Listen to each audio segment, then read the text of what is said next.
चलिए। तो माँ की विदाई हो चुकी नवरात्रे में। 7 बजे के बाद एकादशी लग जाएगी, तो आज और कल चावल का यूज नहीं होगा। ठीक है जी।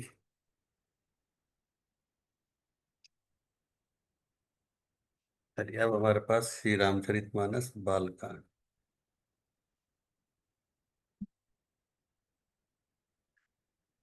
श्री राम जय जय राम। श्री राम जय जय राम। श्री राम जय जय राम। श्री राम जय जय राम। श्री राम जय जय राम। श्री राम जय जय राम। भज राम जय जय राम। श्री राम जय जय राम। जय श्री राम, जय श्री राम, जय जय श्री राम। आज के बालकांड को स्टार्ट करने से पहले क्वेश्चन का आंसर दीजिएगा बहुत ईमानदारी के साथ, और सबको देना है, कोई भी बचेगा नहीं, है ना। और शुरुआत करते हैं हमारी ब्लैक क्वीन धर्मिष्ठा जी से। ठीक है, इन्होंने ही अपना आज ब्लैक पेन के बैठी है, शरीर को धारण करके बैठी है, तो इन्हीं से पूछते हैं आज। ठीक है। प्रणाम गुरुदेव। जय गुरुदेव। जय गुरुदेव। Happy Dussehra Gurudev. Happy Dussehra to you and family. चलिए बताइए, तो धर्मिष्ठा जी सबसे क्वेश्चन है, सब आंसर देंगे।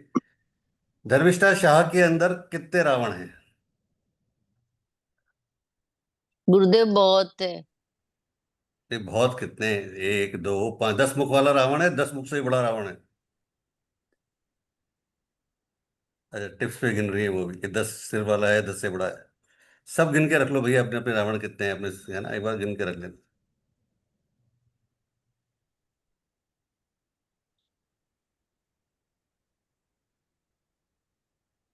5 6 तो लगते हैं, 5 6 तो काउंट कर सकती हूँ गुरुदेव, पर आप तो बोली बहुत है। बहुत हैं, आप तो ऐसे बोली बहुत हैं, बहुत में तो मुझे, मैंने कहा पता नहीं कितने से कितने मुख वाले रावण हो गए, 10 से ही बड़ा हो गया क्या ये?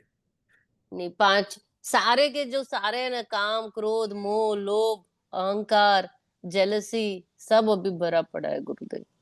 मतलब ये 5 तो जिंदा है रावण अभी? अभी भी है गुरुदेव। और इसके अलावा कोई? इसके अलावा सारे गुरुदेव, इसी के तो सारे ब्रांचेस होते हैं। अच्छा, तो मतलब सारे जिंदा हैं अभी? हाँ, अभी कुछ परसेंट तो बोल ही सकती हूँ गुरुदेव। चलो, अभी अब ऐसा करते हैं, थोड़ा क्वेश्चन को चेंज करते हैं, आपके साथ ही है ना, फिर सबके साथ करेंगे, फिर बढ़ेंगे। इन रावणों में, इन पांचों रावणों में, 5 सिर वाले रावण में सबसे बड़ा रावण कौन सा है आपका? कि भाई मेरा सबसे बड़ा रावण काम का है, मेरा सबसे बड़ा रावण क्रोध का है, मेरा सबसे बड़ा रावण अहम का है, मतलब जो भी काम क्रोध मद लोभ अहंकार, इनको ऐसे कर दो। बड़ा भाई, छोटा भाई। क्रोध में बोल सकती हूँ गुरुदेव। एंगर मुझे अब परसेंटेज वाइज मैं नहीं बोलूंगी, पर अभी भी एंगर में, सारे में एंगर थोड़ा ज्यादा है मेरा। तो मतलब सबसे बड़ा रावण जो होगा आपके पास, जो सबसे बड़ा रावण है वो क्रोध का है। हाँ गुरुदेव। चलो, काम क्रोध, अब 4 सिर बचे गए, अब 4 में से दूसरा बचाओ, दूसरा कौन सा है? दूसरा मैं फॉरगिव नहीं कर पा रही हूँ गुरुदेव। नहीं कर पा रही? नहीं, कुछ कुछ कुछ को तो बिल्कुल नहीं कर पा रही हूँ, चाहते हुए भी। एक मेरी प्रॉब्लम ये है कि मैं 1 सेकंड के थॉट को भी काउंट करती हूँ, और वो 1 सेकंड का थॉट भी मुझे हर्ट करता है कि मैं उनको 1 सेकंड के लिए भी क्यों माफ नहीं कर पा रही हूँ। तो ये मेरा तो मतलब आप क्रोध के बाद किसी और रावण को डिसाइड नहीं कर पा रही, हायरार्की वाइज? माफ करना, मैं माफ नहीं कर पा रही हूँ, तो वो मेरा सब क्रोध के बाद मेरा माफ करना है, वो सेकंड मेरा रावण नहीं है। नहीं, काम क्रोध मतलब अहंकार, इन 5 की बात कर रहे हैं अपन तो। हाँ हाँ। अच्छा, काम क्रोध मोह लोभ और अहंकार तो सबसे बड़ा आपने बताया क्रोध आपका। क्रोध। हाँ, सेकंड नंबर क्रोध। कौन सा है? काम क्रोध लोभ अहंकार गुरुदेव, अहंकार है सेकंड अभी। नंबर अहंकार है, वेरी गुड, बहुत ऑनेस्टी से आंसर दे रहे हो आप। तीसरा नंबर? अभी भी लो है, लोभ लोभ लोभ। लोभ है। हाँ, चौथा नंबर। काम का गुरुदेव थोड़ा तो अभी भी है, वो भी है। छोड़, थोड़ा उसमें क्या शर्म वाली क्या बात है, जो है तो है, उसमें क्या हाँ, दिक्कत है। वो तो गुरु के सामने अगर खुल के नहीं बोलेंगे तो चल, गुरु और भगवान एक ही है। अगर चार ये भगवान हो के गया, सामने और तो गुरु पांचवा के हो गया सामने। फिर कौन सा? मद का। जेलसी, जेलसी, जेलसी जेलसी, गुरुदेव, जेलसी। जेलसी। हम्म,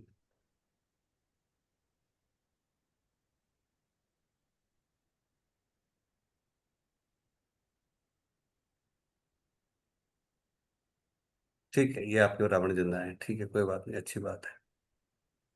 क्या अच्छी बात है अगर गुरुदेव। अगर आज जलाना हो तो कौन से एक रावण को जलाओगी? सबसे पहले मैं जेलसी और क्रोध को जलाऊंगी गुरुदेव, ये दोनों सबसे बड़े शत्रु है। मतलब आपको लगता है कि आपके पांचों में से सबसे बड़े दोनों क्रोध और जेलस है? हाँ, क्रोध को कैसे जलाओगी? मेरे लिए तो सारा गुरु की ब्लेसिंग है गुरुदेव, मेरी तो बुद्धि ही नहीं है। तो आज आपके दो रावण जलाने हैं, एक तो क्रोध का और एक जेलस का, है ना? हाँ हाँ गुरुदेव। चलो ठीक है, आज इन रावण पे काम करेंगे, ठीक है, क्लास के बाद आपके दो रावणों को कोशिश करेंगे जल जाए ये दोनों रावण, ठीक है। हाँ, तो जेलस, ब्लेसिंग है। जेलस किस बात की है? गुरुदेव जैसे मुझे है कि मैं जिसके ऊपर गुस्सा होती हूँ ना, वो उसको आगे बढ़ता देख के मुझे तकलीफ है। अच्छा। हाँ, बाकी मुझे मुझे कोई भी आगे बढ़े उससे कोई प्रॉब्लम नहीं है। पर ये मेरा शायद कार्मिक है, जिसके साथ मेरा कार्मिक है ना, उसको आगे बढ़ते देख के थोड़ा वो हो जाता है कि तेरा ये हो जाए, फिर वापस नहीं नहीं नहीं, ऐसा क्यों सोचते हैं? ये नहीं सोचना चाहिए, ये होता है गुरुदेव। चलो बहुत अच्छी बात, ठीक है, मैं कोशिश करता हूँ आज के आपके क्रोध और जलस पे आपके रावण को जलाएंगे आज, ठीक है।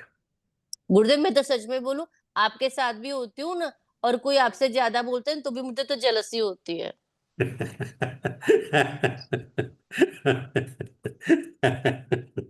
चलो बहुत अच्छी बात है कि बहुत ईमानदारी से बता रही हो आप। ये बहुत अच्छी बात है, धर्मिष्ठा की है ना, बहुत ईमानदारी से बोलती है जो बोलती है। पर वो भी तकलीफ करता है ना गुरुदेव, अपने को तो तकलीफ करता है ना।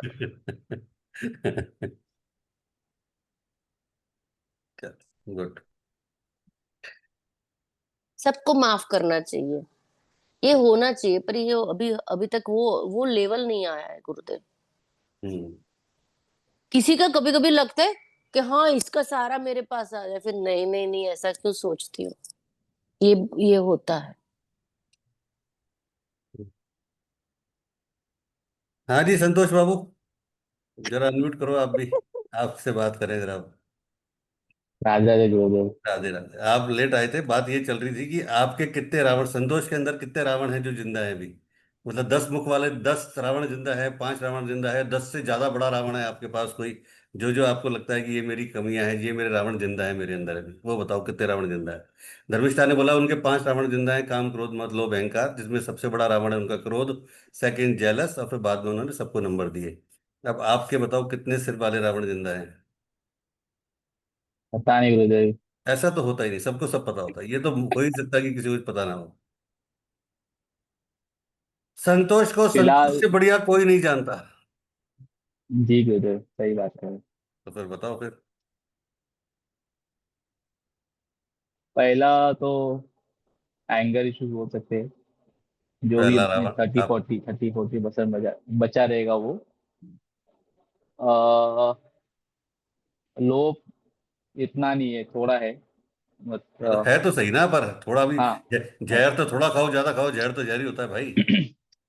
हाँ। जी गुरुदेव। ठीक है, और दो सिर वाले हो गए, और और स्वार्थ। और क्या बोला गुरुदेव आपने, कौन सा? स्वार्थ तो नहीं है उसका पॉइंट। नहीं, और आपको क्या लगता है कि और क्या क्या कमियां हैं, कितने सिर वाले रावण की कमियां हैं आपके अंदर, वो बताओ ना मुझे। अच्छा। कभी कभी फ्रस्ट्रेशन हो जाता है। जनरली मीन्स ऑफिस में कुछ हुआ रहेगा वो चीज को लेके, या घर पे कुछ हुआ रहेगा उसको लेके, वो एक है। आ, अच्छा। जेलस है? जेलस पहले रहता था गुरुदेव, बट अभी तो वो सब मैं छोड़ दिया हूँ, तो छोड़ अभी दिया? नहीं होता है। चलो बहुत ऐसे जब अच्छा। स्टार्टिंग में तो ऐसा कुछ शॉकिंग सुनने में होता है किसी का अच्छा, तभी लगता है। बट मैं बोलता है जाए दो, उसका नसीब था, उसको मिल गया, और क्या बोल सकते हैं उसके लिए। तो मैं अपने आप अपने ट्रैक पे आ जाता हूँ अपने आप। हम्म। तो इस हिसाब से आप गुरुदेव पूछा ना, मैं आपको बताता हूँ वैसे। नहीं नहीं, मुझे मैं नहीं तो क्या समझ। पूछूंगा, तो आपको पता है आपके रावण कितने हैं, मुझे थोड़ी पता है कितने रावण हाँ, हैं। इसलिए वो आप थोड़ा सा मार्गदर्शन कीजिए, मैं आपको बताता हूँ इसमें क्या।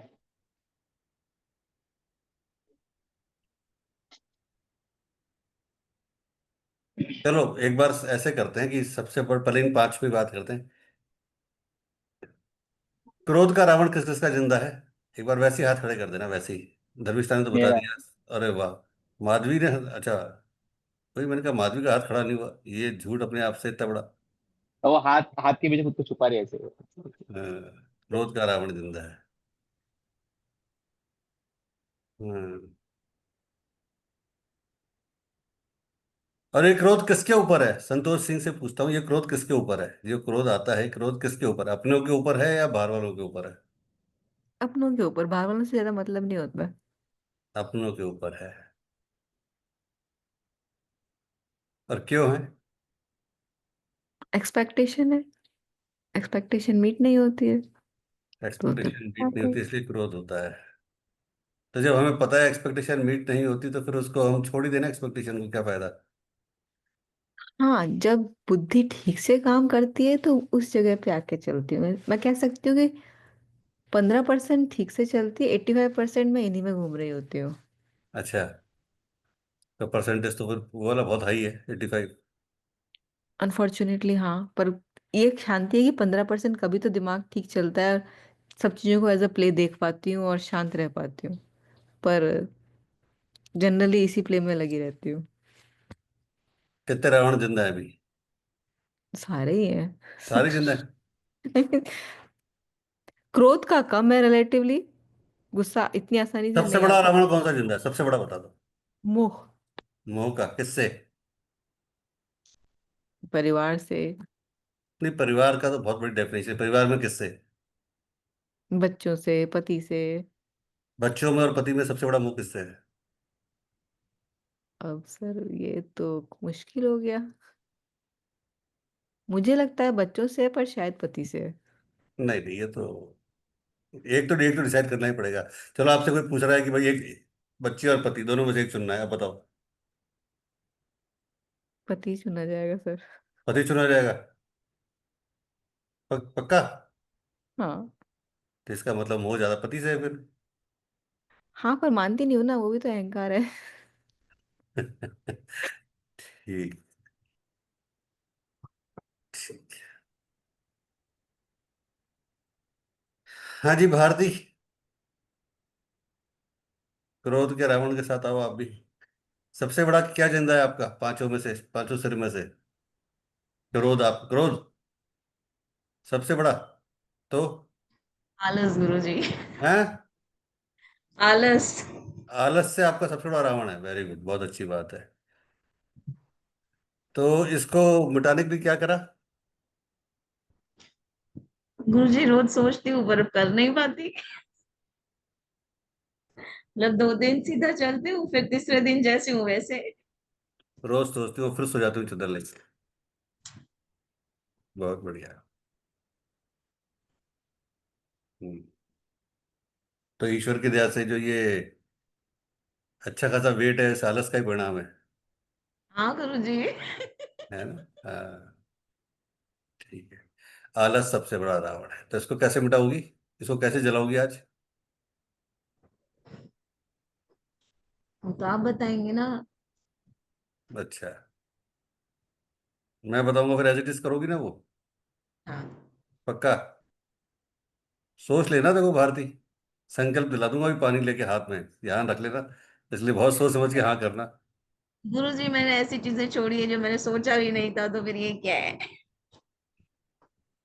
नहीं, वो तो मुझे पता है कि आपने जो चीज़ छोड़ी है, लेकिन कुछ ऐसी चीजें नहीं छुड़वा दूं जो वास्तव में बहुत अजीज है। चलेगा। चलेगा। हाँ, संकल्प दिला दूं आज। पक्का। चलो ठीक गुरुदेव, हम सब ताले हैं और आप सबकी चाबी है। है। ठीक। हाँ जी माधवी, बताओ। जी गुरुजी। कौन सा सबसे बड़ा रावण जिंदा है? फिलहाल तो गुस्सा, और अभी हो गया नींद। नींद? बहुत हो गई, बहुत ज्यादा हो गई नींद? ज्यादा हो गई। अच्छा। और गुस्सा किसके ऊपर आता है? गुस्सा खुद के ऊपर है। क्या गुस्सा है? हम्म, गुस्सा खुद के ऊपर ये कि जो टाइम मतलब कुछ करने का था वो मैंने वेस्ट कर दिया, तो एक वो चीज का है खुद के ऊपर कि क्यों किया। जो चीज जा चुकी है उसके ऊपर क्या सोचना, जो बचा है उसके बारे में सोचो ना। नहीं, उसी तो चीज सीधा का सीधा गुस्सा। फंडा है। 6:26 हुए हैं, 6:25 तक जो टाइम जा चुका उसके बारे में सोच के कुछ होगा ही नहीं। छह और सत्ताईस में क्या करना है वो सोचो ना। और अगर अगर मतलब किसी चीज को लेके कहा जाए तो किसी एक लेवल पे आके कहीं किसी बात पे किसी और को गुस्सा आ जाता है, वो बात अलग है। हाँ, बोलो बोलो, आप तो बोलो। तो वो चीजें हैं। हम्म। मतलब कहीं ना कहीं कोई चीज अगर बोलिए कि यार ऐसा होना है, या चीज, या मतलब कहते हैं ना अपोजिट हो रही है कुछ, तो चीज गुस्सा दिलाती, या क्या बोल सकते हैं उसको, कोई काम नहीं हो रहा तो उस चीज को, वो चीज। कौन सा काम नहीं हो रहा वहां पे? नहीं मतलब ऐसा नहीं कोई काम मतलब कि अगर कुछ मतलब क्या बोलूं, मैं कैसे बोलूं,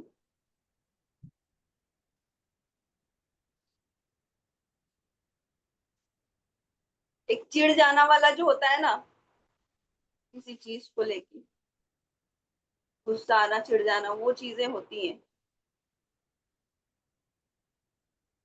स्पेशली कोई। आप में से कितने जने ऐसे हैं जो ये बहुत ईमानदारी से दिल पे हाथ रख के कह सकते हैं कि हम जो भी काम करते हैं, चाहे हम ऑकल्ट साइंस में हैं, हम जो भी कुछ हमें आता है ईश्वर के आशीर्वाद से, उसको पूरा 100 नहीं 1000% हम डेली बेसिस पे देते हैं?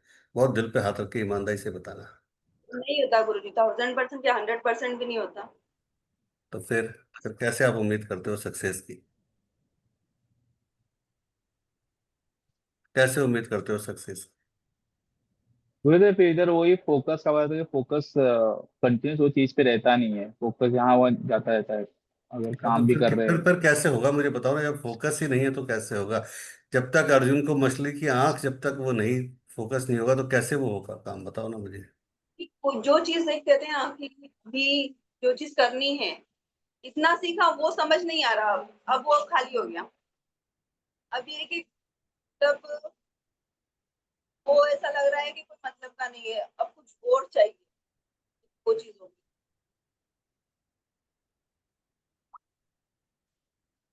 रावण का एक फोकस था कि मुझे शिव को पाना है, मुझे महादेव को पाना है। सोचो, रावण जैसा व्यक्ति है ना, जिसको हम हर साल जलाते हैं, जिसको हम ये कहते हैं कि असत्य पर सत्य की विजय, जिसे हम कहते हैं दुर्गुणों पर गुणता का पताका, या जो भी हम नाम देते हैं, है ना।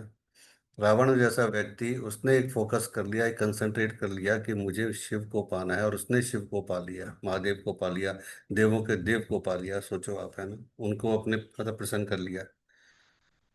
तो जब वो कर सकता है तो आप तो फिर भी राम की श्रेणी में आते हो कहीं ना कहीं।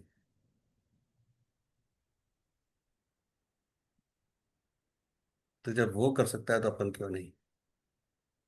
प्रॉब्लम क्या है आज की तारीख में, नॉट आज की तारीख में, सबके साथ, कि जो मिला है ना वो तो पूरा नहीं है, कंप्लीट नहीं है, या उससे सेटिस्फेक्शन नहीं है। और जो नहीं मिला है वो छूटा हुआ है, वो अधूरा है, वही चाहिए बस। प्रॉब्लम केवल एक ही है और कुछ नहीं है।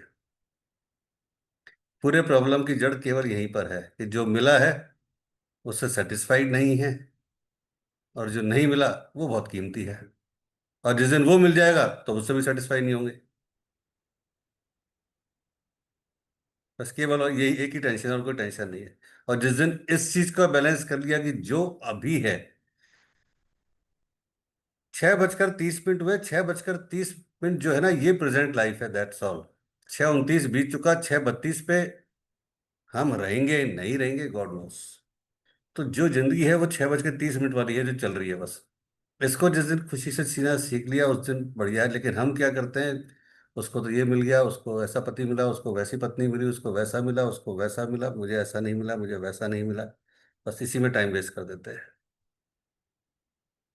और कुछ नहीं है। भाई एक चीज है ना, एक चीज सोचो कि जो आपको मिला ईश्वर की दया से, जो कुछ भी आपको मिला, उसको आप बदल तो सकते नहीं।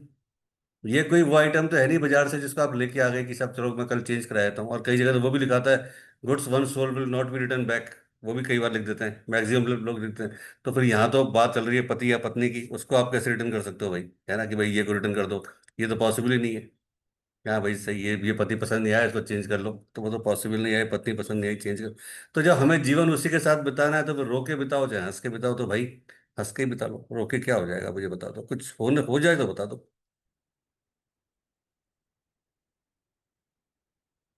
कुछ नहीं होना, फैक्ट है। सिवाय इसके कि आप अपने आप को मेंटली तो डिस्टर्ब कर रहे हो, फिजिकली डिस्टर्ब कर रहे हो, और अपनों से ज्यादा अपने बच्चों को डिस्टर्ब कर रहे हो। और वो जो फ्रस्ट्रेशन आ रहा है, वो जो गुस्सा आ रहा है, उससे वो जो माहौल है, सराउंडिंग है, वो नेगेटिव हो रही है।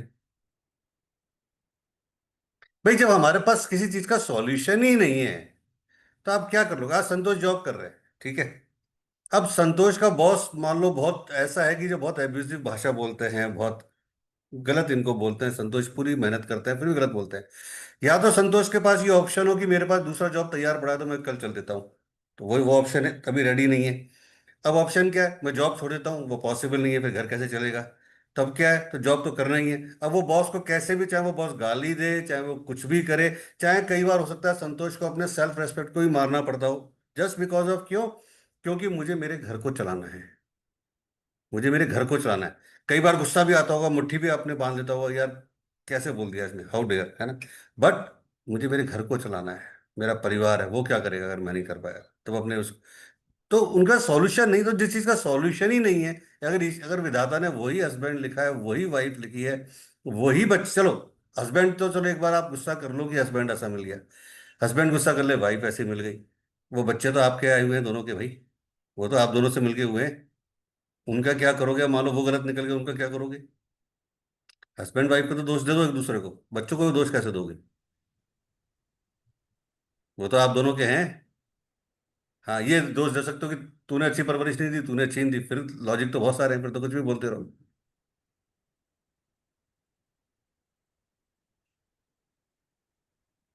कहते हैं कि जैसा बीज डालते हैं ना वैसा फल होता है। तो जब भी कभी सृष्टि में जो हम इस प्रोसेस पे जाते हैं, और जो कुछ आपके माइंड में उस समय चल रहा होता है, बच्चा भी वैसा ही होता है, उसकी बुद्धि भी वैसी होती है। ये बिल्कुल सही है, प्रकृति का नियम है ये ध्यान रखना है इस बात का। अगर कोई लेडीज कंसीव करने के बाद पॉर्न मूवीज देख रही है, गलत चीजें देख रही है, हस्बैंड के साथ या XYZ सोसाइटी के साथ बहुत ज्यादा एग्रेसिव है, कुछ भी है, तो बच्चा वही सीख रहा है। आप देख लेना वो बच्चा आते ही ऐसा ही बनेगा कि बस अगर लड़का हो गया गलती से, तो शुरू से लड़की को देखेगा, उसकी नीयत में वही है, क्योंकि उसकी माँ वही करती आई है। उसने वही देखा है कि मेरी माँ यही सब गाली गलौज वाली पिक्चर देखती है, या जो कुछ भी उसने सुना है अपने घर में माँ के में, है ना। और वही माँ अगर डेली श्रीमद् भगवत गीता, श्री रामचरित मानस या XYZ कुछ भी अच्छे मंत्र पढ़ती है, अच्छी चीजें पढ़ती है, सत्संग, तो वो बच्चा आप देखना शुरू से ही ऑटोमेटिक ही, आप कहोगे यार हमारे घर में तो कोई इतना पूजा पाठी नहीं है, बचपन से ही तो इतना पूजा पाठी है, हम तो नॉनवेज खाते हैं, तो हाथ ही नहीं लगाता है इसको। तो जैसा बीज वैसा फल, इसमें कोई दोष नहीं है। अब आप इसमें जबरदस्ती दोष दे दो मेरे भाग्य में ये था, आपके भाग्य में कुछ नहीं था भाई, आपने बीज ये डाला था, इसमें कोई किसी का दोष नहीं है।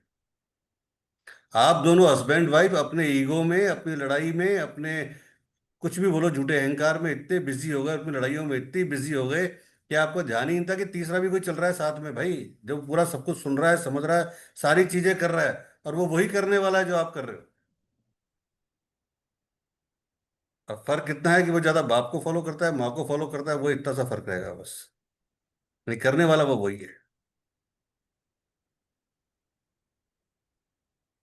तो क्यों किसी को दोष देना, क्यों करना, सब कुछ हमारे हाथ में है, ऐसा कुछ भी नहीं है जो हमारे हाथ में नहीं है। हमारे रावणों को मारना हमारे हाथ में है।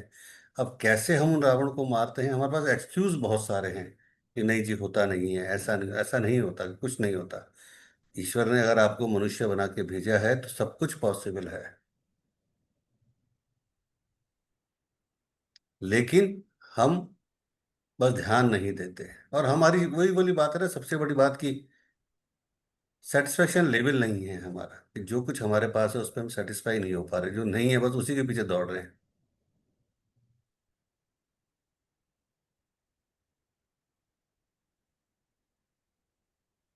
आपका हस्बैंड बहुत बुरा है, बहुत बुरा है, मैं कहता हूँ बहुत बुरा है, लेकिन आपको एक टैग तो मिला हुआ है, हस्बैंड है। आप एक सिक्योर तो हो कि हस्बैंड है। आपके साम के साथ सोसाइटी में एक टैग तो है कि हाँ इसका हस्बैंड है। लोग बाग एज ए फीमेल, अगर चाहे हम कितने भी एडवांस हो जाएं, बट आज भी ये दुनिया गिद्ध की तरह तैयार बैठी है आपको दबोचने के लिए। आप कितना भी एडवांस हो जाओ, आप चाहे यूएस चले जाओ, चाहे आप कनाडा चले जाओ, चाहे आप दुबई चले जाओ, चाहे इंडिया में आ जाओ, हर जगह कहानी वही है। हर गिद्ध तैयार बैठा है किसी चिड़िया को नोचने के लिए। लेकिन आपके साथ एक टैग तो है ना कि हाँ भाई हस्बैंड है। या वाइस वर्सा ले लो, सपोज अगर कोई जेंट्स भी है तो भी एक वही चीजें हैं, है ना, कि भाई हाँ इसकी वाइफ है। वरना अगर अकेला लड़का हो कोई ट्रस्ट भी नहीं करेगा। अगर आज संतोष अकेला अगर कहीं जाए कि मुझे कमरा दे दो, चार क्वेश्चन करेंगे, वाइफ कहाँ है, वो कहाँ है, वो कहाँ है ना। अब वाइफ तो है, कैसी है वो अलग बात है, पर है ना, वाइफ टैग लगा हुआ है ना। फिर जब हमें पता है कि जब हम इन्हीं के साथ रहना है, इसी के साथ है, दूसरी सबसे बड़ी बात क्या होती है कि हम अपने ही पार्ट पे इतने कंफ्यूज रहते हैं कि हम डिसीजन लेने में बहुत डिले कर देते हैं। या तो इतने पक्के हो जाओ कि डिसीजन इतना स्ट्रांग ले लो कि भाई मैं तो तेरे साथ नहीं रह सकता या नहीं रह सकती, तो तू इस पार और मैं इस पार, टोटली सेपरेट। अब वो भी पॉसिबल नहीं जी, वो तो पॉसिबल नहीं है जी, वो तो नहीं रह सकते, तो यार तुम वो भी नहीं रह सकते, ऐसे भी नहीं रह सकते, तो फिर भाई कुछ तो करना ही पड़ेगा। फिर आपके माइंड में क्वेश्चन आते हैं, अगर मैं हस्बैंड से अलग हो गई, सपोज मेरा डाइवोर्स हो गया या मैं अलग भी हो गई, तो मेरा खर्चा कैसे चलेगा, मेरा घर कैसे चलेगा, वो कैसे चलेगा, ये कैसे चलेगा। तो भाई जब इतना ही वो महान है कि आपका सब कुछ चला रहा है, तो फिर वैसे ही प्यार से ही रह लो ना।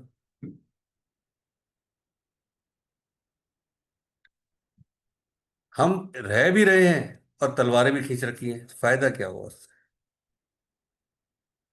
अपनी लाइफ भी खराब, उसकी लाइफ भी खराब, और होता क्या है, इसका इसका रिजल्ट क्या आता है। इसका रिजल्ट ये आता है, फाइनली इसका जो रिजल्ट आज की तारीख में, कि हम डाइवर्ट हो जाते हैं। वो किसी और की तरफ डाइवर्ट होता है, आप किसी और की तरफ डाइवर्ट होते हो।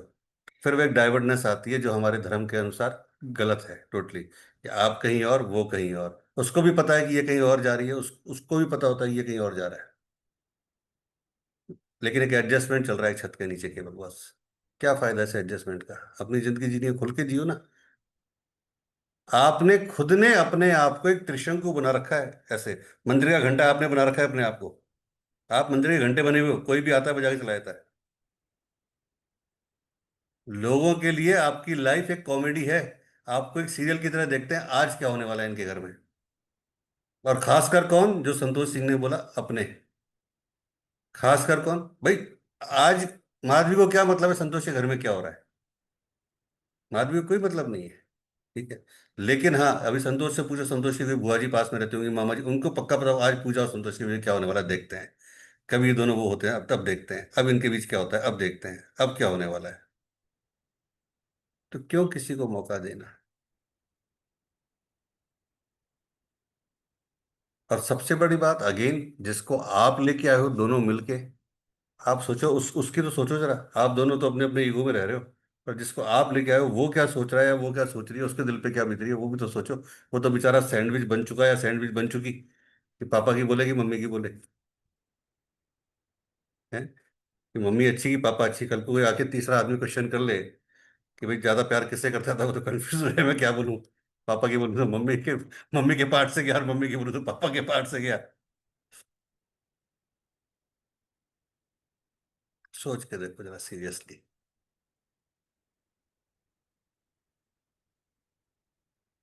ईश्वर ने एक जिंदगी दी है। कहते हैं ना 4 दिन की जिंदगी, ऐसे ही नहीं बोला 4 दिन की जिंदगी, है ना। 4 दिन की जिंदगी में भी जितने भी लोग बैठे हैं, ऑलमोस्ट 60% से ऊपर की, 70% के ऊपर की जिंदगी निकाल चुके हैं। लास्ट के कुछ 25-30% बचे हुए हैं। इसको तो कम से कम तरीके से लेके जाए, क्या फायदा। भाई 75% तो अपने अपने ईगो में निकाल ही दी ना। तू तेरे अहंकार में, मैं मेरे अहंकार में, क्या फायदा हुआ? कुछ कुछ फायदा हुआ उसका? तो रिजल्ट मिला हो तो मुझे बता दो, हाँ जी मेरे ईगो का मुझे ये रिजल्ट मिला। और सबसे बड़ी बात कि जो दोनों भटके, वो भी किसी फीमेल के पास गए, आप किसी मेल के पास गए, क्या वहां से सेटिस्फाइड हो गए? बहुत ईमानदारी से जवाब दे देना। अगर भटकने के बाद सेटिस्फाइड हो गए हो तो मैं मान जाता हूँ, हाँ भाई सेटिस्फाइड हो गए वहां से तो। भूख तो वहीं बरकरार है, प्यास वहीं बरकरार है, सेटिस्फाइड अभी भी नहीं है, तो फिर फायदा क्या हो? फिर फायदा क्या होगा?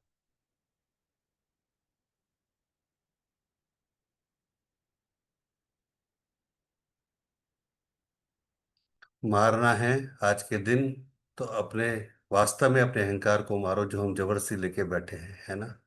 कुछ नहीं रखा है।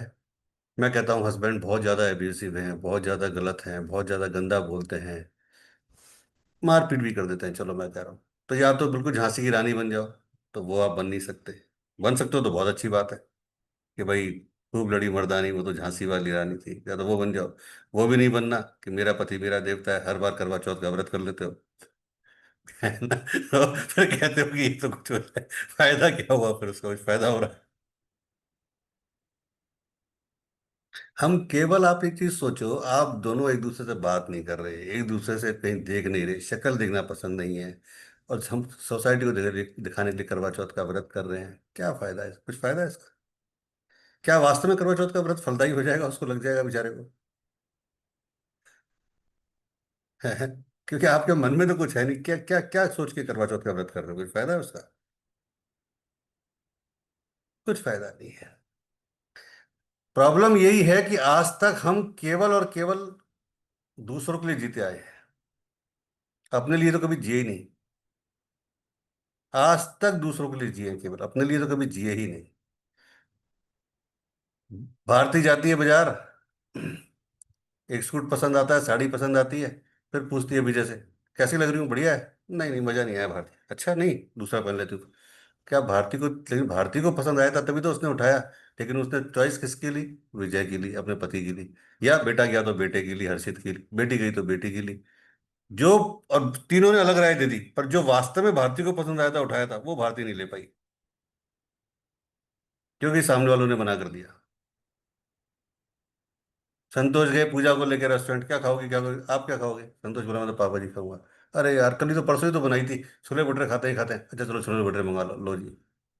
अब संतोष के मन में तो पापा जी रह ही गई। हमेशा दूसरों के मन में। आप अपने मन से क्या कर पाए, अपने लिए कितना जिए, सोच के तो देखो कभी आज तक कि आप अपने लिए कितना जिए। हमेशा बस जो उसने बोला वही। तो इसका मतलब गाड़ी है आपकी, पर स्टेयरिंग किसी और के हाथ में। आपकी गाड़ी का स्टीयरिंग अगर आपके ही हाथ में नहीं है, तो कैसे आपकी गाड़ी चलेगी, कैसे जीवन को चलाओगे? बहुत ही अजीब सी बात हो रही है कि वो कहते हैं ना कि, जैसे अगर बात करें अंबानी की, है ना, तो सबसे बड़ा घर है साहब उनका, एंटालिया। 600 स्टाफ रहता है, तो एक्चुअल में तो जो मजे कर रहे हैं वो स्टाफ कर रहा है मजे, अंबानी क्या मजे कर रहा है? उनको तो एक ही कमरा चाहिए, एक ही बेड चाहिए, 6x6 का एक बेड अंबानी को चाहिए। ऐसा तो नहीं है अंबानी 5 बेड लगा के सोते होंगे, मुकेश अंबानी। बेड तो वही चाहिए, 6x6.5 का एक फिक्स है ना भाई संतोष? वही है ना, एक ही बेड चाहिए ना। 5 बेड पे तो नहीं सोते होंगे ना, एक ही जी बेड चाहिए। जी। तो एक ही बेड चाहिए, खाते वो भी दाल रोटी होंगे, या पनीर खा लेते होंगे ज्यादा, आप भी वही खाते हो, दाल रोटी पनीर। ऐसा तो है नहीं कि वो, आज भाई, आज मैंने हैदराबाद से मोती मंगाए हैं तो खाऊंगा, कल मैंने जाम्बिया से बर्फ स्टोन मंगाया हो तो खाऊंगा, वो तो कुछ है नहीं। खाना तो वो भी दाल रोटी है। एक्चुअल मजे तो कुछ और कर रहे हैं, तो आपके साथ भी यही हो रहा है। अपनी लाइफ तो हम जीते नहीं है, हमेशा अपने बच्चों की खातिर, उनकी खातिर, इसकी खातिर अपने आप को मार लेते हैं। अपने आप को मार लेते हैं तो अंदर ही अंदर वो कुंठा होती है, वो एक गुस्सा आता है कि मेरी चीजें पूरी नहीं हो पा रही। अरे भाई, पूरी हो नहीं पा रही, आप कर ही नहीं रहे पूरे, आप डिपेंड ही दूसरे के ऊपर हो।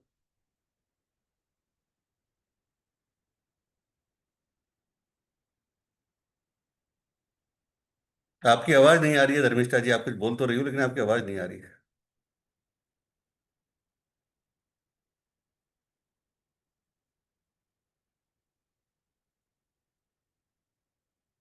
अनम्यूट करो धर्मिष्ठा जी, कुछ बोल रही हो तो आप।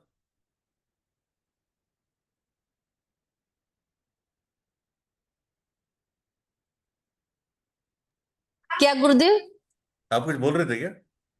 नहीं, वो बीच में मेरी बुआ का फोन आ रहा था खाने के लिए, मैंने बोला नहीं अच्छा, खाना है। ठीक है। तो आपके रावणों को मारना आपके हाथ की बात है, और आज ईमानदारी से आज अपने कम से कम 2 रावणों को मारो, संकल्प लो किसी भी अच्छी चीज का, कि मैं अपने अहंकार को आज से मारती हूँ या मारता हूँ, या अपने क्रोध को मारता। आपके हाथ में है, सब आपके हाथ में है, किसी के हाथ में नहीं है, सब आपके हाथ में है। दशहरा केवल इसलिए नहीं है कि हम गए रावण को जलता हुआ देख के आ गए, ताली बजा के आ गए बस, और रावण गिर गया। दशहरा इसलिए कि हम अपने अंदर के रावण को मारे, किसी भी एक चीज को, तभी काम चलेगा।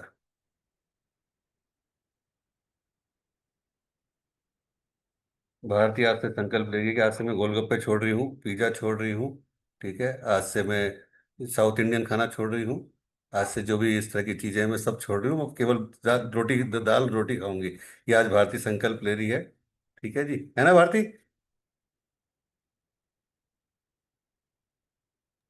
गुरुजी साउथ इंडियन भी? हाँ, जो भी फास्ट फूड जंक फूड है सब छोड़ रही हूँ आज से मैं, सैंडविच साउथ इंडियन, ठीक है। पक्का। नहीं, खाओ खाओ खाओ खाओ। दशहरे के दिन ऐसा कुछ नहीं करेंगे अभी, आराम से क्लास के बाद जाके खाना, खूब पानी पूरी खाना। चलो आगे बढ़ते हैं। इसका मतलब केवल एक ही था बताने का कि आज जरूर प्लीज किसी भी एक रावण को जरूर मारना, कोशिश करो क्लास के बाद, इसके बाद अपना एनालिसिस करना कि वास्तव में कौन सा रावण है जिसको आज मैं मारूं, और आपके हाथ में है। मैं भी पूरी कोशिश करूंगा यहाँ से कि आपके उस रावण को मारूं, ठीक है। तो आज जलाओ एक रावण को, तभी ये दशहरा अच्छा जाएगा, तभी दीपावली अच्छी आएगी। किसी भी एक रावण को जलाओ, पर जलाओ जरूर।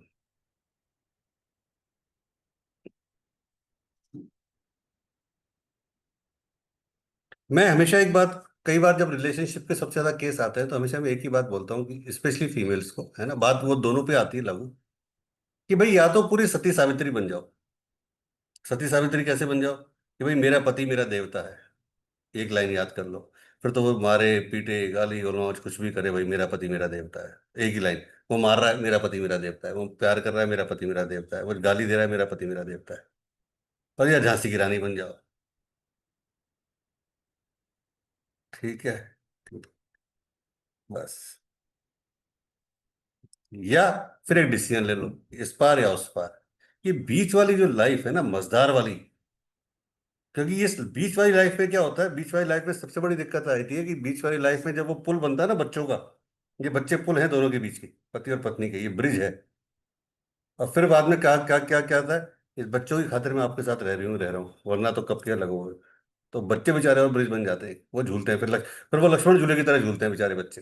वो ब्रिज भी फिक्स नहीं होता, वो बच्चे बेचारे लक्ष्मण झूला बन जाते हैं, कि कहीं पापा कहते हैं मम्मी को और मम्मी कहते हैं पापा को। तो ऐसा क्यों कर रहे हो भाई? किसी भी एक जगह चलना है। चलिए, और वैसे भी हम श्री रामचरितमानस पढ़ रहे हैं तो उससे बहुत कुछ सीखने की जरूरत है हमको। हाँ जी धर्मिष्ठा जी बोलिए। गुरुदेव, मेरा एक क्वेश्चन इसके रिलेटेड नहीं है। आप पूछो जो पूछना है आप। जैसे हमने उस दिन बात की थी ना 64 जोगणियों की, हम्म। फिर कल हमने जो अध्याय पढ़ा उसमें माँ लक्ष्मी के 32 रूप्स की बात हुई। हम्म। तो फिर हर देवी के अलग अलग यक्ष यक्षिणी, जैसे जोगनी, ऐसे हर हर देवी के अलग अलग होते कि एक हर ही किस होते? धर्मिष्ठा बैठी है तो उनकी फ्रेंड्स अलग हैं यहाँ पर, माधवी की हाँ। फ्रेंड्स अलग हैं, भारती की फ्रेंड्स अलग हैं, संतोष सिंह की फ्रेंड्स अलग हैं। ऐसा तो है नहीं, है तो सब देवियां ही, 4 देवियां बैठी हैं इस समय, चारों देवियां एक ही हैं, है ना, ईश्वर ने हाँ। एक ही सबको बना के भेजा है। लेकिन चारों का फ्रेंड सर्किल तो अलग है, चारों की कम्युनिटी अलग है। नहीं। हाँ, है ना गुरुदेव, चारों हम्म। के तो सवाल। और भी कुछ पूछना है? नहीं नहीं, बस वही, क्योंकि मैंने 64 जोगणियों के नाम तो लिख वो करके, मेरे पास एक बुक थी काफी टाइम पहले, मैंने पढ़ी नहीं थी, लाई पर पढ़ी नहीं थी, फिर आपने बोला, मैंने सारे नाम 64 लिखे, फिर कल आपने 32 माँ लक्ष्मी के बताया, तो फिर मैं सोच में पड़ गई कि ये इनके भी है, इनके भी है, तो कितने सारे, और कितने सारे देवी है, उनके कितने सारे होंगे। सबके अलग अलग हैं। हाँ। हम्म। आप अपनी मदर की, सपोज आप अपनी मदर की 3 बेटियां हो, ऐसा मानो, एक एग्जांपल लो, है ना। जड़ एक है आपकी मदर, ब्रांच 3 है, आप 3 बहनें। हम्म। अब अब उन तीनों बहनों का जो सर्किल होगा वो तीनों अलग अलग होगा, वो तीनों अलग अलग घर में शादी करेंगी, उनकी फ्रेंड्स अलग अलग होंगी। आप तीनों हो सकता है एक ही कॉलेज में पढ़ो, सब कुछ एक ही स्कूल में पढ़ो, पर फ्रेंड्स तो अलग अलग होगी। ऐसा तो जरूरी नहीं है कि अगर माधवी धर्मिष्ठा की फ्रेंड है, सपोज, और आपकी फ्रेंड, अगर आपकी बहन भारती रियल फ्रेंड है, तो भारती की फ्रेंड माधवी है, ऐसा तो जरूरी नहीं ना। तो सबका सर्किल अलग बने हुए, सेम उसी तरह से देवियां सारी वो है, पर सबके अलग अलग उनकी दासी हैं, या उनकी गणिकाएं, उनकी यक्षिणी, जो भी आप बोलो, वो सब उनकी एनर्जी से मैच करेंगी। कि मैं धर्मिष्ठा से मैच करती हूँ, मैं संतोष सिंह से मैच करती हूँ, मैं माधवी से मैच करती हूँ, मैं भारती से मैच करती हूँ। तो हमें कैसे पता चलेगा गुरुदेव क्या? कि हमारे हम किसके साथ कनेक्ट करें। हम्म, ये क्वेश्चन भी अच्छा है। ठीक है, इसका आंसर आपको दे दूंगा, मैं जल्दी दे दूंगा, इसी वीक में दे दूंगा बस। ठीक है। तो जिस नगर में स्वयं जगदम्बा ने अवतार लिया, क्या उसका वर्णन हो सकता है? वहां रिद्धि सिद्धि संपत्ति और सुख नित नए बढ़ते जाते हैं। बारात को नगर के निकट आई सुनकर नगर में चहल पहल मच गई, जिससे उसकी शोभा बढ़ गई।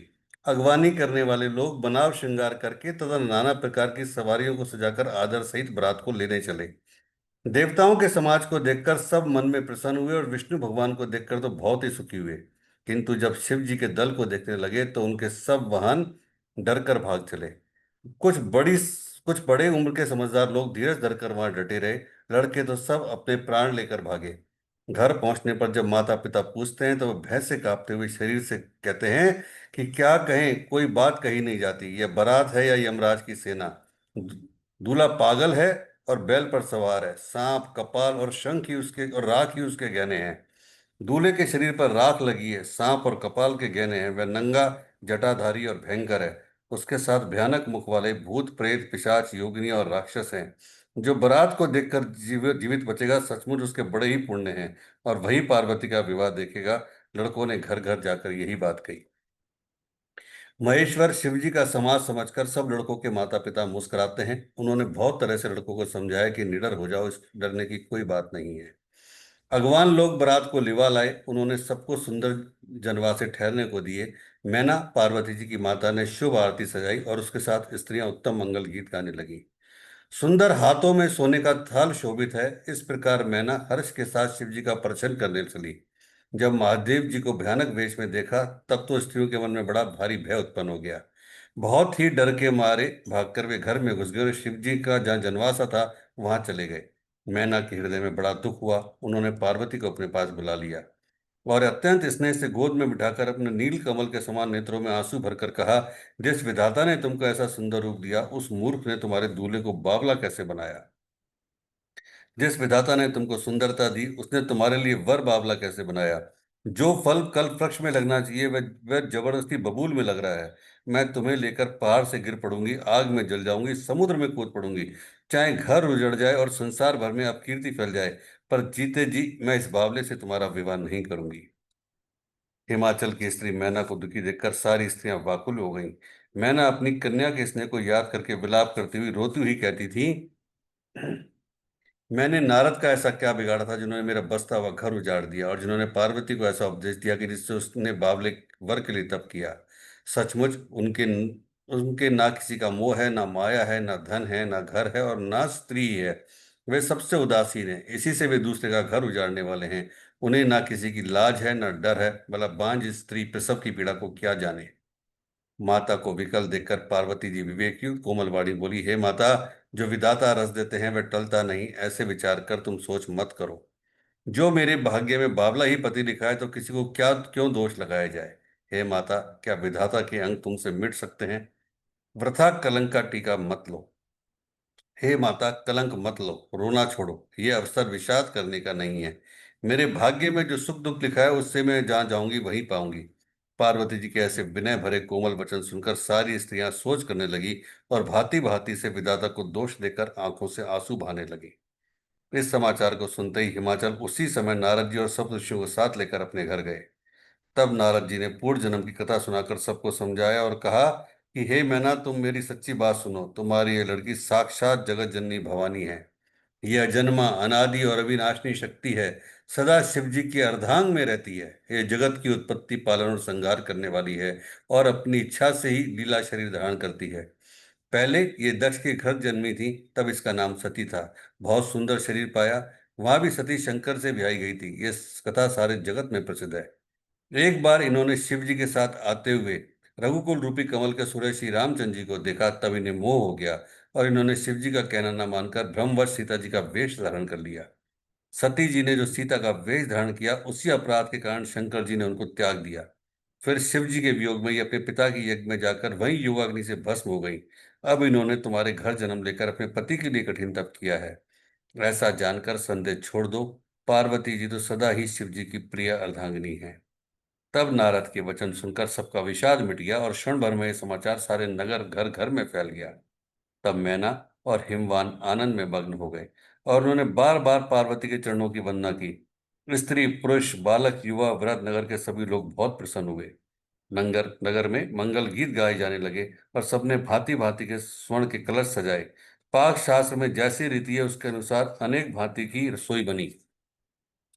जिस घर में स्वयं माता भवानी रहती हो, वहां की भोजन सामग्री का वर्णन कैसे किया जा सकता है।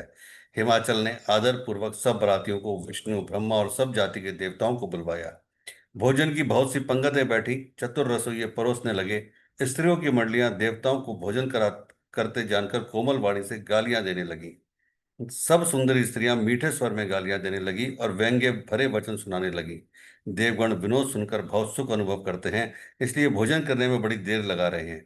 भोजन के समय जो आनंद बढ़ा वह करोड़ों मुंह से भी नहीं कहा जा सकता। सबके हाथ मुंह दिलवाकर पान दिए गए। फिर सब लोग जो जहाँ ठहरे थे वहां चले गए। फिर मुनियों ने लौटकर हिमवान को लगन पत्रिका सुनाई और विवाह का समय देखकर देवताओं को बुला भेजा। सब देवताओं को आदर सहित बुलवा लिया गया और सबको यथायोग्य आसन दिए गए। वेद की रीति से वेदी सजाई गई और स्त्रियां सुंदर श्रेष्ठ मंगल गीत गाने लगी। वेदिका पर एक सुंदर दिव्य सिंहासन था, जिसकी सुंदरता का वर्णन नहीं किया जा सकता, क्योंकि वह स्वयं ब्रह्मा जी का बनाया हुआ था। ब्राह्मणों को सिर नवाकर और हृदय में अपने स्वामी श्री रघुनाथ जी का स्मरण करके शिव जी उस सिंहासन पर बैठ गए। फिर मुनीश्वरों ने पार्वती जी को बुलाया और सखियां श्रृंगार करके उन्हें ले आई। पार्वती जी के रूप को देखते ही सब देवता मोहित हो गए। संसार में ऐसा कौन कवि है जो सुंदरता का वर्णन कर सके। पार्वती जी को जगदम्बा और शिव जी की पत्नी समझकर देवताओं ने मनी मन प्रणाम किया। भवानी जी की सुंदरता कही नहीं जा सकती। करोड़ों मुखों से भी उनकी शोभा नहीं की जा सकती। जगत जननी पार्वती की महान शोभा का वर्णन करोड़ों मुखों से भी करते नहीं बनता। वेद, शेष जी और सरस्वती जी तक उसे कहते हुए सकुचा जाती हैं, तब मंद बुद्धि तुलसी किस गिनती में है। सुंदरता और शोभा की खान माता भवानी मंडल के बीच में जहाँ शिव जी थे वहां गईं।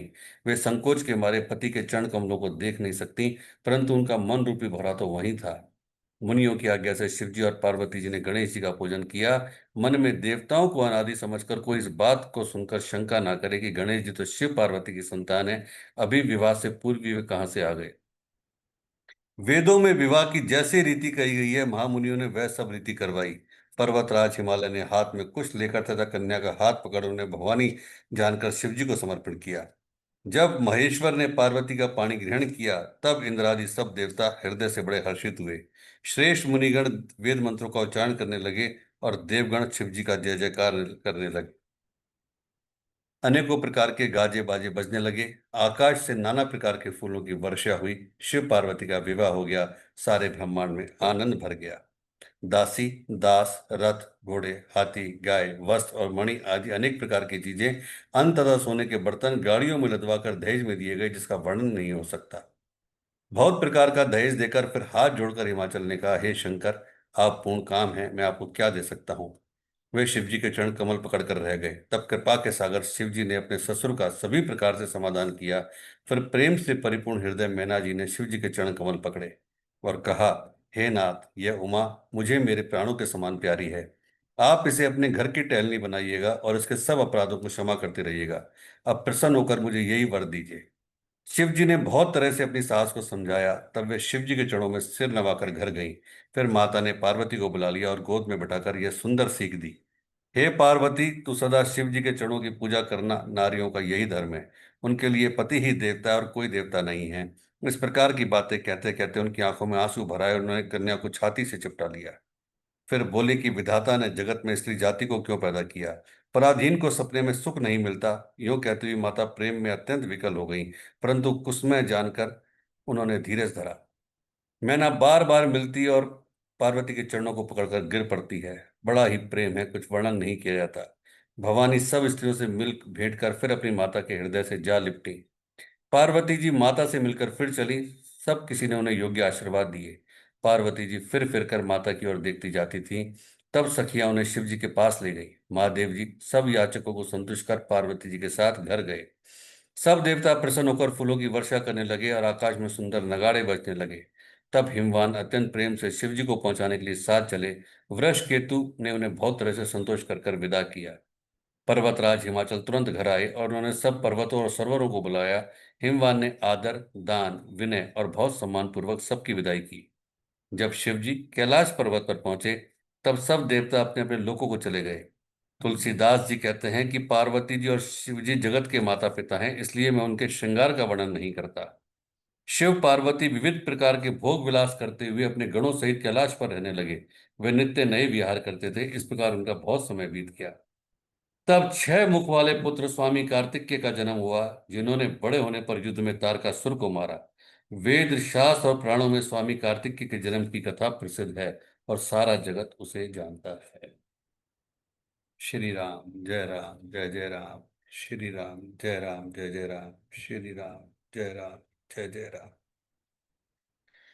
कोई क्वेश्चन है, कोई डाउट है तो पूछ लीजिए आज की बात का, नहीं तो आगे बढ़े। हाँ माधवी पूछो।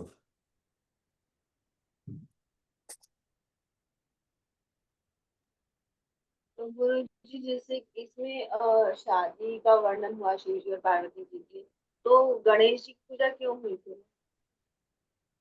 गणेश जी की पूजा क्यों की? हाँ, ये बात सबसे अच्छी बात है।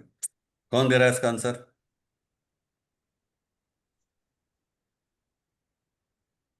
बहुत अच्छा क्वेश्चन है ये।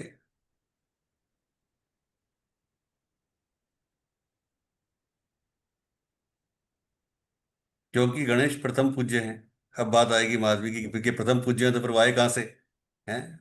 वो तो सेकंड नंबर के पुत्र थे, वाय कहाँ से फिर? ठीक है। अगर आप बात करो तो आप एक बात समझो कि ये विवाह किसका हो रहा है। ये किसी आम आदमी का विवाह नहीं हो रहा है, ये महादेव का विवाह है। ठीक है। गणेश पहले से थे, कार्तिक के पहले से थे, अशोक सुंदरी जो शिव जी की पुत्री है वो पहले से थी। फर्क इतना हुआ, जो पहले सती थी वो पार्वती बन के आई। उसी तरह से ये सभी देवी देवता पहले किसी ना किसी रूप में उनके साथ जुड़े हुए थे, और गणेश जी पहले से ही प्रथम पूज्य थे। ठीक है, तो उनको वो माना गया।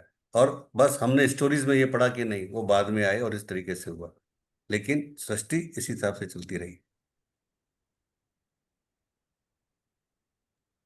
गुरु जी, जैसे कि मतलब जो भी सुना है या देखा है, लेकिन उसमें ये बताया कि प्रथम पूज्य होने का अधिकार उनको बाद में ही मिला था, तो फिर हम्म। ऐसा नहीं है, ये केवल सांसारिक रूप से कहानियां बनाई गई, उस वजह से दिया गया कि उन्होंने माता पिता की प्रतिष्ठा की, इसलिए उनको वो दिया गया। बाकी ये सब पहले से ही प्री निर्धारित था। आपने अभी इस समय जो पॉडकास्ट किया था मंडे वाला, वो सुना था? नहीं सुना? जिनका इंटरव्यू लिया था मंडे को पीठाधीश्वर का, भगवंत वेदाचार्य रसिक जी महाराज का, उन्होंने बताया वो भी 4 धामों के पीठाधीश हैं। कहाँ कहाँ के? ऋषिकेश, काशी, प्रयागराज और मध्य प्रदेश में एक जगह है दमोह के पास साकेत धाम। ठीक है, वो वहाँ के पीठाधीश है चारों जगह के। ठीक है। उनको राष्ट्रपति प्रतिभा पाटिल ने वेदांताचार्य की उपाधि दी थी, और प्रधानमंत्री नरेंद्र मोदी ने उनको रसिक की उपाधि दी थी। ठीक है। जब मोदी जी पहली बार प्रधानमंत्री बने 2014 में, तो उस समय जो पूजन में संकल्प करवाया वो इन्होंने ही करवाया था। ठीक है। वेद शास्त्रों में काशी हिंदू विश्वविद्यालय जो विश्व में अपना नाम रखता है, उसने इनको 4 स्वर्ण पदक दिए हैं, 4 गोल्ड मेडल। इनको इतना जबरदस्त ज्ञान है वेदांतों का, वेदों का, ठीक है। इन्होंने एक बात बताई कि जब ये पैदा होने वाले थे, ठीक है, जब अपनी माँ के गर्भ में थे, उससे 4 महीने पहले इनके गुरु ने डेट निकाल दी, टाइम निकाल दिया, और बच्चा कैसा होगा, किस तरह का होगा, क्या कलर होगा, वो सब निकाल के इनके माता पिता को दे दिया, जन्म से 4 महीने पहले। जबकि हम नॉर्मली क्या करते हैं, जब बच्चे का जन्म हो जाता है तभी तो लिखते हैं कि भाई बर्थ टाइम क्या है, बर्थ प्लेस क्या है, फलाना क्या है। 4 महीने पहले लिख के दे दिया था कि ये सब चीजें हैं। ठीक है, ये वही है जो मैं आपके क्वेश्चन का आंसर है कि कुछ चीजें पूर्व से निर्धारित हैं। आज हमारा ज्योतिष इतना गूढ़ है, इतनी इसमें गूढ़ता है, इतनी डीप है कि अगर आप तरीके से गहराई से जाओ तो आप एक एक चीज बता सकते हो। और जो आपने क्वेश्चन किया ये भी पहले से निर्धारित था, ये पहले से तय था कि कौन प्रथम पूज्य है, क्या है। बस केवल इस संसारिक रूप से बताने के लिए चीजों को वापस कहानी को क्रिएट किया गया। तो फिर इसमें जैसे बोले जाते हैं कि गणेश जी अगर नॉर्मल रूप में दिख जाते तो रिद्धि सिद्धि के साथ में होते हैं, लेकिन अगर तंत्र में बात करते हैं तो उच्चिष्ट गणपति क्या होते हैं? क्या चीज? गणपति जी अगर तंत्र विद्या में अगर बात करें तो उच्चिष्ट गणपति मतलब क्या, क्या रूप होता है उसका? अभी जैसे धर्मिष्ठा ने क्वेश्चन किया था कि किस देवी की कितनी अलग अलग होती है, सेम क्वेश्चन आपका हो गया कि हर जो देवी, देखो, जो हमारी 3 चीजें हैं, तंत्र मंत्र यंत्र, हर देवी देवता तीनों से जुड़ा हुआ है। और हर देवी देवता के 3 रूप हैं। चलो मैं देवी देवता को भूल जाऊं, वापस एक बार नॉर्मल वे में समझाता हूँ।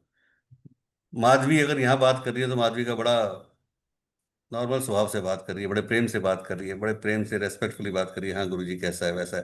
और अभी स्क्रीन ऑफ फोन दो, फिर माधवी का रूप जरा पूछो एक बार फोन करके उनके घर वालों से, बोले अरे भाई साहब, पड़ोसी तक कांप जाते हैं जब चिल्लाती है तो। हमारी तो क्या साथ पड़ोसी कांप जाते हैं कि समझ जाते हैं कि हाँ कि ये मधुर वाणी कहाँ से आई है, इतना जो बढ़िया शब्द आया कहाँ से आया है। तो हर देवी देवता के साथ तंत्र मंत्र यंत्र जुड़ा हुआ है। हनुमान जी देखो तो नॉर्मल में काफी सात्विक है, लेकिन उनके साथ हनुमान जी की तंत्र साधना है वो बहुत अलग है। लक्ष्मी जी की जो साधना है, तंत्र साधना, बहुत अलग है। लक्ष्मी जी जो वैदिक साधना है वो बहुत अलग है। हर देवी देवता के साथ कुछ ना कुछ तीनों चीजें जुड़ी हुई हैं, क्योंकि सबके अपने अपने स्वरूप है। और सबके स्वरूप इसलिए हैं कि कभी भी जीवन में एक व्यक्ति एक ही रूप बना के नहीं रह सकता। आज अगर भारती चाहे या संतोष सिंह ये चाहें कि मैं केवल और केवल सबके साथ प्रेम प्रेम प्रेम प्रेम या उसी वे में बात करूं, है ना, वो तो पॉसिबल। हमेशा तो ये नहीं कह सकते ना संतोष सिंह अपने हस्बैंड को I love you, I love you, I love you, इसके अलावा कोई शब्द ही ना बोले। 24 घंटे तो आई लव यू नहीं बोल सकते, उसके अलावा कुछ बोलना पड़ेगा ना। कभी कभी डांटना ही पड़ेगा, कभी वैसे ही बोलना पड़ेगा, कभी इनको काली भी बनना पड़ेगा, कभी इनको सरस्वती भी बनना पड़ेगा कि हाँ अपनी वाणी में बोलाएं, कभी इनको कुछ और भी बनना पड़ेगा। आप सोचो एक कितना कितने सारे रोल निभाती हैं, है ना, निभाती है, निभाता है। बच्चा जब पैदा होता है, एक लड़का, क्या होता है, जब वो बच्चा लड़का पैदा होता है तो केवल माँ बाप के लिए एक पुत्र होता है, ठीक है। या लड़की पैदा होती है तो माँ बाप के लिए एक पुत्री होती है। सपोज पहला पहला बच्चा है ना, जब उनके दूसरा बच्चा होता है कि लड़की वाले घर में लड़का हो गया, लड़के वाले घर में लड़की, तो वो जो पुत्र था और पुत्री थी उनके अब बहन भाई हो गए, रिश्ता जुड़ गया। जब और बड़े हुए फिर दोस्त बन गए, और बड़े हुए शादी हो गई तो पति पत्नी हो गए, रिश्ता चल गया। आप सोचो कितने रिश्ते निभाती है एक लड़की। अपनी पुत्री का रिश्ता निभाती है, बहन का रिश्ता निभाती है, बहू का रिश्ता निभाती है, पत्नी का रिश्ता निभाती है, ननद का रिश्ता निभाती है, जेठानी का रिश्ता निभाती है, दोस्त का रिश्ता निभाती है। ना जाने कितने रोल निभाती है अपनी पूरी जिंदगी में। सेम आदमी भी ना जाने कितने रिश्ते निभाता है अपनी पूरी जिंदगी में। तो उसी तरीके से जो आपने उच्छिष्ट गणेश जी बोला है, कोई से भी जो हम देवी देवताओं की बात करते हैं, सबके अपने अपने रूप है। हम कौन सा रूप कब काम आएगा वो देखने वाली बात है। अब आज की तारीख में अगर जैसे माधवी है ना, अब माधवी के कोई पड़ोसी है बेचारी, वो बिल्कुल सिंपल है, माधवी की पड़ोसी एकदम सिंपल सी एकदम, है ना। अब उनको पता है कि आज तो मेरे साथ कोई 2 जने लड़ने आ रहे हैं, वो कहेगा "अरे भैया", तो उनके बच्चे को क्या कहेगा, माधवी आंटी को बुला लो, वो निपटा देगी, चिंता मत करो आप, परेशान होने की जरूरत नहीं है, माधवी आंटी को बुला लो। क्योंकि उनके माइंड में है कि ये माधवी आंटी वो है जो बस कोई भी आ जाए इसको 2 मिनट में बैंड बजा के भेज देगी, आप उनको बुला लो मम्मी, सब काम हो जाएगा अपना, चिंता मत करो। तो माधवी आंटी क्या है, वो माधवी आंटी तंत्र की देवी हो गई भाई, ये तो बहुत वो है, इनको बुला लो, ये काम निपटा देंगे किसी का भी। तो आपकी इमेज वो हो गई। सेम उसी तरीके से किसी भी देवी देवता को जब हम पूजा करते हैं तो उसके किस रूप की पूजा करनी है वो डिपेंड करता है।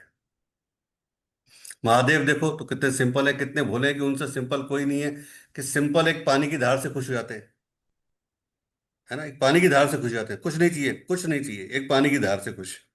ठीक है। और वैसे देखो तो संहार करने पे आते हैं तो उनसे बड़ा हिला देते हैं, पूरे तांडव कर देते हैं। तो आप किस रूप को पूछते हो, किस रूप की आपको जरूरत है, ये आपके ऊपर डिपेंड करता है। पर अगर देखा जाए तो महादेव तंत्र के सबसे बड़े भगवान, और तंत्र अगर इजी वे में होता तो वैसे मतलब भगवान फिर इजी वे में कैसे मान जाते महादेव, जो वो तंत्र के इतने बड़े वो है, तो तांत्रिक ही बोला जाता है सबसे बड़े। पेड़ जितना बड़ा होता है ना उतना ज्यादा झुकता है, ये ध्यान रखना। पर पैसे फिर का एक बात ध्यान रखना, आप मुकेश अंबानी से मिल लेना कभी, आप नीता अंबानी से मिल लेना कभी, आप रतन टाटा से मिल लेना कभी, आप कभी बिल गेट्स से मिल लेना, आप मोदी जी से मिल लेना, आपसे बहुत विनम्रता से बात करेंगे। और आप उनके चपरासी से मिलना, ऐसा समझेगा कि बस मैं ही हूँ, बस जो कुछ शायद है वो आपको कुछ नहीं, कोई जरूरत नहीं है, अभी नहीं मिल सकते, टाइम नहीं है, ये नहीं है, वो नहीं है। जितना पेड़ बड़ा होगा ना उतना झुकता है। और यही पहचान होती है इंसान की, कि जितना आप बड़े हो रहे हो उतना आप विनम्र होते जा रहे हो, प्रॉपर झुकते जा रहे हो। गुरु जी अगर जैसे इस तंत्र की चीजें अगर बात करें, देवी देवताओं की बात करें, तो ये चीजें कैसे समझ में आती है कि कौन सी चीज करनी चाहिए? जो कंफ्यूजन बनता है ना इन चीजों में कि ये करना चाहिए, ये करना चाहिए, मतलब किस चीज को पकड़ के चलना चाहिए ताकि एक फोकस बन पाए उस चीज के लिए। नहीं, गुरु जी तो बता देंगे, लेकिन फिर भी आप पकड़ते नहीं हो ना। प्रॉब्लम ये है कि फिर भी आपको लगता है अरे गुरु जी अब ये भी कर ले। प्रॉब्लम ये है, गुरु जी तो बता देंगे अभी, गुरु जी बता भी चुके कई बार, लेकिन फिर वो दिमाग है ना, बस क्या करे, वो मन तेज चलता है फिर, राजधानी एक्सप्रेस के वंदे भारत की तरह। नहीं गुरु जी नहीं चलता अब तो। चलो, बता दूंगा 2-3 दिन में आपको सारे बता दूंगा, कहाँ करना है, क्या करना है। आपको सारे क्वेश्चनों के आंसर मिल जाएंगे, निश्चिंत रहो। ठीक है। गुरुदेव मुझे भी बताना आप। क्या बताऊं? गुरुदेव मुझे भी ये देखो, ये देखो, ये देखो, धर्मी जी भी आ गए, देखो।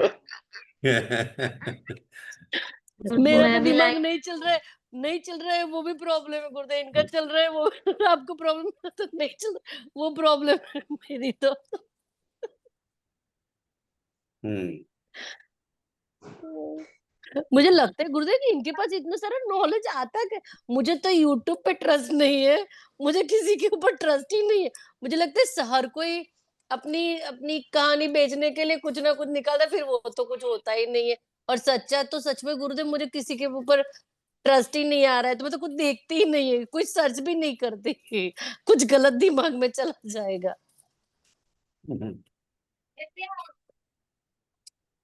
केवल यही है कि जो अभी है वो जिंदगी है, और जिंदगी को जितना हंस के जियोगे उतना ही फायदा है। रोने से कुछ नहीं होगा, रोने से अगर कुछ हो जाए फिर तो मैं कहता हूँ सब मिलके रो लेते हैं ना।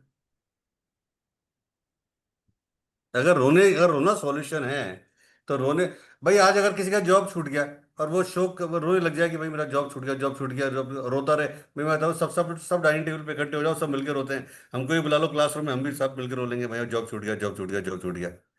और उससे जॉब थोड़ी मिल जाएगा। जॉब कब मिलेगा? जब आप खुश होगे, पॉजिटिव होगे और प्रयास करोगे, तभी तो मिलेगा ना जॉब। लेकिन आप रोते रहोगे तो जॉब कैसे मिल जाएगा? गुरु जी एक क्वेश्चन, हाँ जी, पूछो ना आप। मतलब ऐसा मैंने सुना है कि गणेश जी अगर बैठे होते हैं तो वो स्थिर होते हैं, और अगर खड़े होते हैं तो वो चल देते हैं, ऐसा कुछ होता है क्या? आप बैठी हो तो बैठी हो ना, और आप खड़ी होगी तो चलोगी ना। खड़ी तभी तो होगी जब चलना होगा। ये तो बहुत कॉमन सेंस की बात है ना, इसे सोच कर देखो ना। अभी अभी माधुरी बैठी है, संतोष चेयर पे बैठे हैं, धर्मिष्ठा सब बैठे हैं, अभी आप लोग सब बैठे हो, मैं भी बैठा हूँ आपके साथ, तो बिल्कुल स्थिर बैठे हैं ना हम लोग। स्थिर बैठे हैं या हिल रहे हैं, कुछ भी कर रहे हैं, ठीक है। और जब खड़े होंगे तो खड़े खड़े किस लिए हो रहे हो?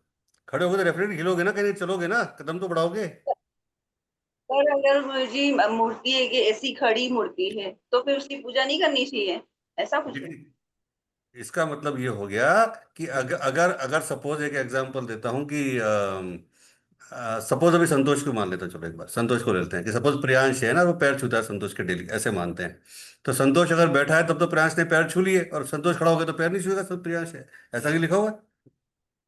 फादर तो वही है, पैर भी वही है, तो खड़े होके पैर छू लेगा, उसमें क्या दिक्कत है?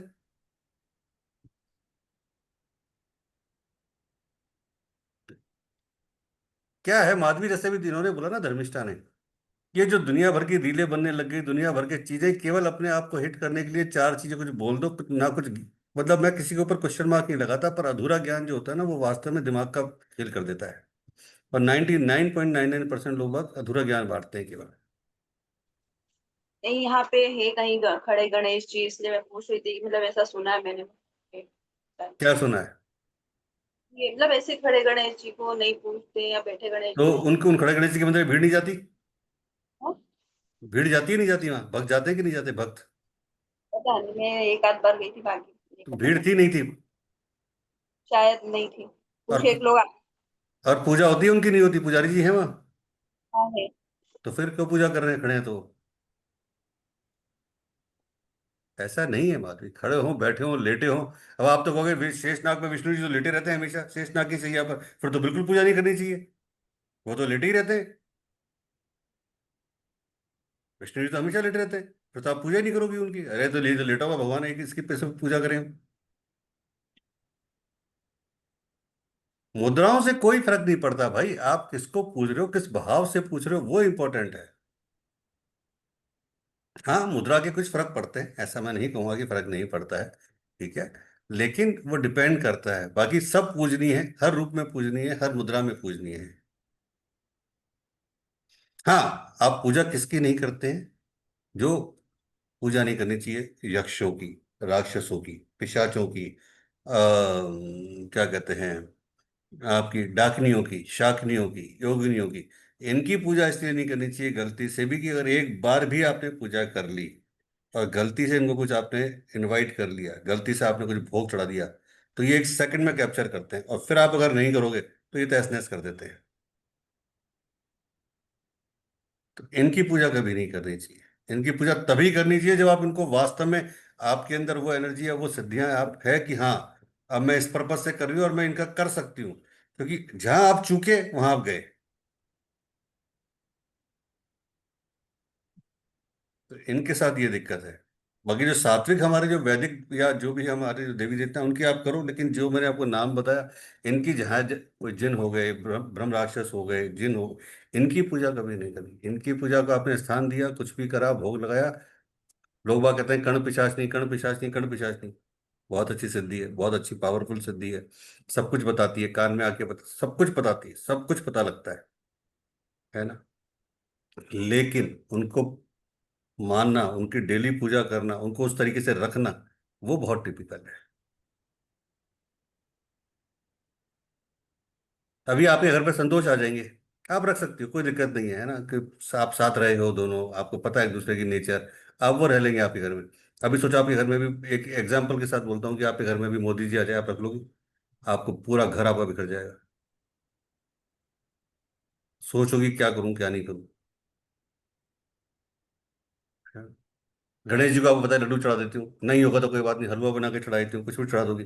लेकिन वो जो हैं जिनके मैं नाम ले रहा हूँ आपको, है ना, डाकिनी, शाकिनी, योगिनी, या जो भी हैं, उन सबको तो पर्टिकुलर भोग है, वो चढ़ाना पड़ेगा, उस टाइम पे ही चढ़ाना पड़ेगा, उस टाइम पे ही देना पड़ेगा। मांस है, मदिरा है, जो कुछ भी एक्स वाई जेड जो भी वो लेते हैं उनके हिसाब से।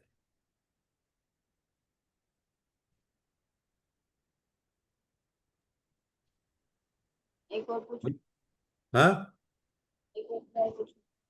आप पूछती रहो, आप पूछती रहो, मैं आपको सारे आंसर दूंगा जो मुझे नॉलेज है, पूछो आप। अभी आपने बोला कि इसमें इतने नाम लिए, उसमें आपने योगिनी भी नाम लिया, तो फिर योगिनी को भी मतलब सात्विक भोग नहीं चढ़ता है? कभी भी, जो उग्र हैं, ये सब क्या है, उग्र हैं, साधना वाले हैं ना, साधना वाले कभी भी इस तरह की चीजें नहीं लेते। इसको मैं ऐसे दूसरे वे में समझाता हूँ। योगिनी सब अपने आप में बहुत पावरफुल है, सब बहुत अच्छे हैं, मैं ये नहीं कहता। आप इसको एक चीज को समझने की कोशिश करो कि अभी संतोष है यहाँ पे, ऐसे मान लो, ठीक है, अभी संतोष अगर अभी डेली ड्रिंक लेते हैं घर पे, तो क्या कहेंगे लोग, अरे यार तो ड्रिंक लेता है, रोज ड्रिंक लेता है यार घर पे, रोज ड्रिंक लेता है। लेकिन संतोष अभी मान लो भी ये आर्मी में है और ये बॉर्डर पे बैठे हुए हैं, तो इनका ड्रिंक लेना कंपलसरी है, नहीं लेंगे तो वहां जम जाएंगे, बर्फ इनकी कुल्फी जम जाएगी। फिर वहां ये नहीं कह सकते मैं तो पंडित हूँ जी, मैं तो ब्राह्मणों का बच्चा हूँ जी, मैं तो नहीं लूंगा, मैं तो वैसे ही, मैं तो नहीं पीऊंगा।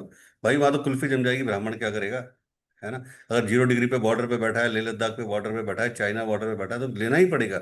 वो दवाई है उनकी, वो मेडिसिन की तरह ले रहे हैं उसको। आप एक नॉर्मल आदमी डेली ड्रिंक ले रहा है, आप क्या कहोगे, तो शराबी है, बेवड़ा है। लेकिन जो आर्मी वाला, वो डेली अगर एक पर वो उसको आप लेते हो, उसके पार्ट है, उसका वो काम है।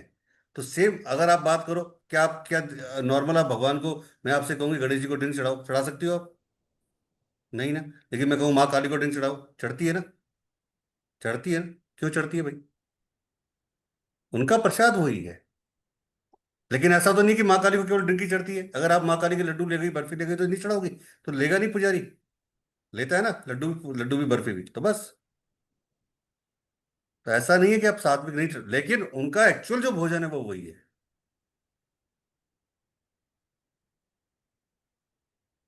ठीक है, हाँ जी धर्मिष्ठा जी, पूछिए आप।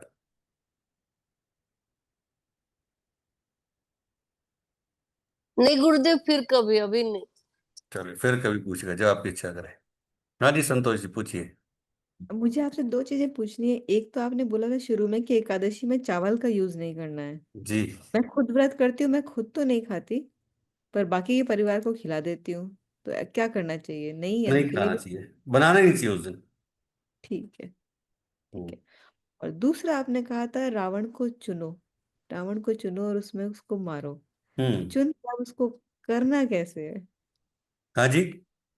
तो रावण चुन लिया, अब हम्म। उसको कर्ण तो मारना हटाना कैसे कैसे? है? हाँ, कौन सा रावण चुना है आपने, बता दो मुझे। मैंने एक्सपेक्टेशन और जजमेंट में एक्सपेक्टेशन चुन ली है।